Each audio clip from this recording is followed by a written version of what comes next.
Bonjour à tous. Dans notre diocèse, on se situe au terme du plan quinquennal pour la restructuration des paroisses. Il y aura 4 nouvelles paroisses en janvier 2014 et une autre au cours de l'année. Tout un passage de 84 paroisses à 26, après 10 ans d'efforts. Ça a demandé beaucoup d'efforts pour ceux qui ont travaillé dans les unités pastorales pour arriver à faire ces fusions de paroisses. Ça a pris beaucoup d'efforts pour les paroissiens, pour les paroissiennes, pour les prêtres, pour les agents et agentes de pastoral, puisque ça a demandé des deuils, ça a demandé de faire autrement. Et on arrive à la fin, je dirais, de tous ces efforts. Mais ce n'est pas parce qu'on crée de nouvelles paroisses que par le fait même, la nouvelle paroisse est créée. Il reste à la bâtir avec le temps, avec les efforts qui doivent se continuer.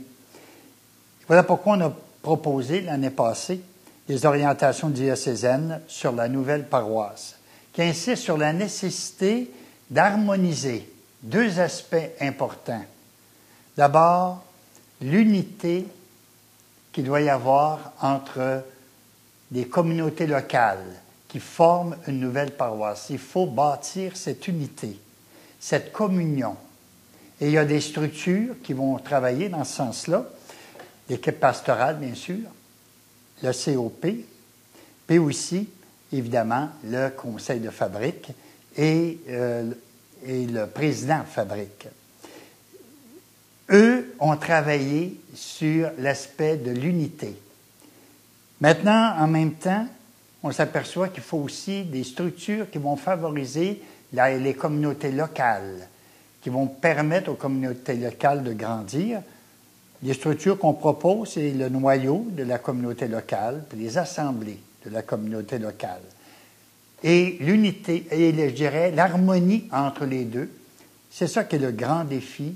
C'est un défi crucial, je pense bien, pour notre diocèse. Dans ce premier entretien, je vais d'abord vous parler aujourd'hui de l'unité, de la communion de la nouvelle paroisse. Une paroisse telle que définie par Vatican II, c'est une communion de communautés. Une communion, une unité de communautés diverses. La nouvelle paroisse, ce n'est pas simplement l'addition de 4 ou 5 anciennes paroisses.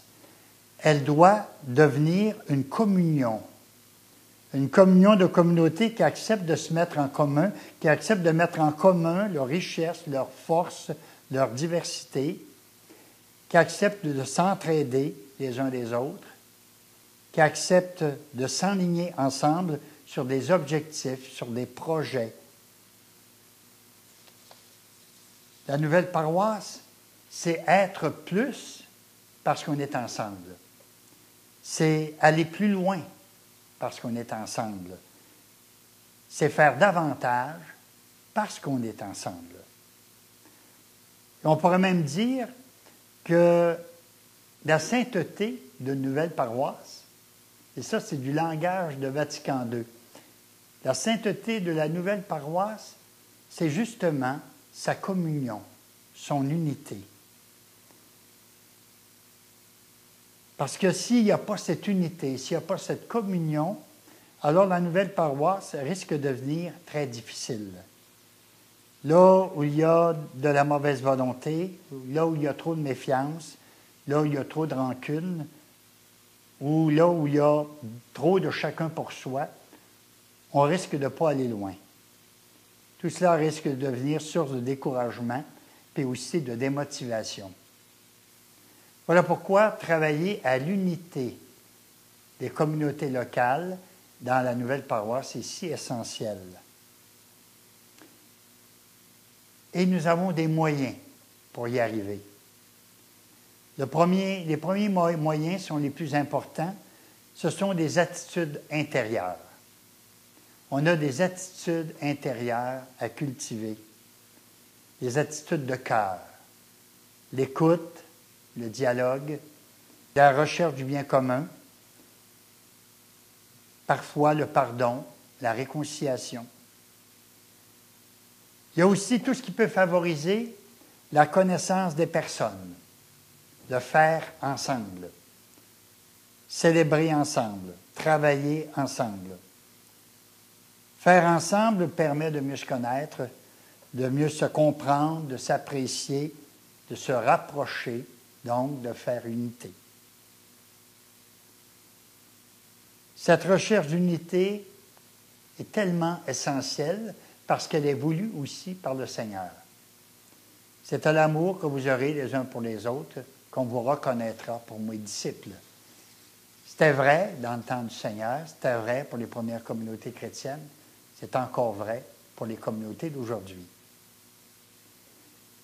Mais si la communion est essentielle dans une nouvelle paroisse, elle ne peut se faire au détriment des communautés locales. La paroisse est une communion, oui, mais de communautés différentes. Des communautés qui ont leur spécificité, qui ont leur richesse, qui ont leur force, qui ont leur faiblesse aussi. C'est là où les gens vivent, c'est là où ils s'impliquent, c'est là où ils s'engagent, c'est là où ils s'entraident.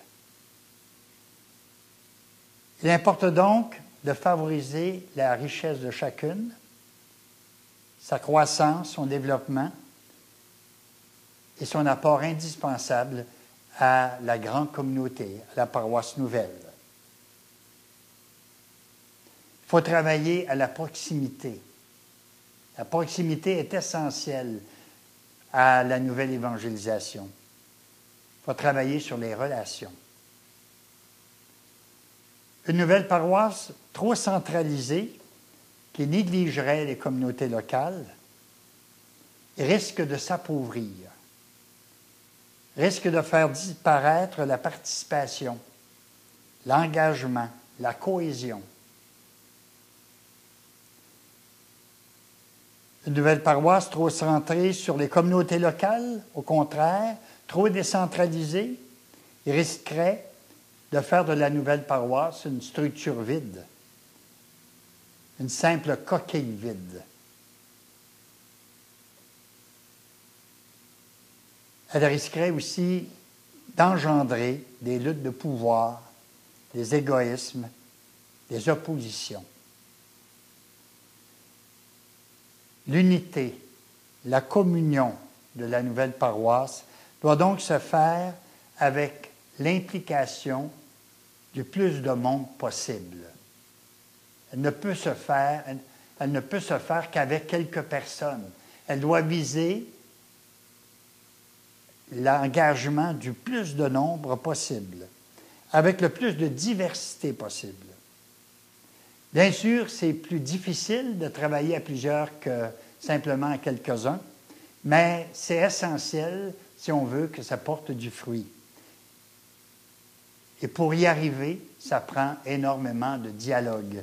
Le dialogue est d'une importance capitale pour la constitution de la nouvelle paroisse. Alors qu'une centralisation trop rapide démobilise, décourage, une véritable communion avec le plus de monde possible favorise la croissance, l'implication, l'espérance et la vie. Et ça, on peut déjà constater ça dans plusieurs paroisses nouvelles, comme un regain de vie. On sent qu'après quelques années, tout à coup, la vie devient... Il y a une vie plus grande, une vie plus diversifiée qui prend naissance. Et c'est fort encourageant. Alors, je termine en disant que la nouvelle paroisse est riche de ses communautés locales et de l'engagement de tous ceux qui y travaillent. Elle est riche aussi de la mise en commun de ces communautés locales pour faire du neuf, pour aller plus loin ensemble, pour mieux poursuivre la mission, pour engendrer des disciples au Christ. et finalement, pour bâtir une véritable communauté de frères et de sœurs. C'est à l'amour que vous aurez les uns pour les autres qu'on vous reconnaîtra pour mes disciples. Voilà quelques mots sur l'unité et la communion de la paroisse nouvelle. Je vous reviendrai un peu plus tard pour vous parler de l'importance des communautés locales, de leur diversité, de l'importance qu'elles ont, ces communautés locales, pour que la nouvelle paroisse puisse continuer à grandir et à s'enrichir grâce à l'apport de chacun et de chacune. À bientôt.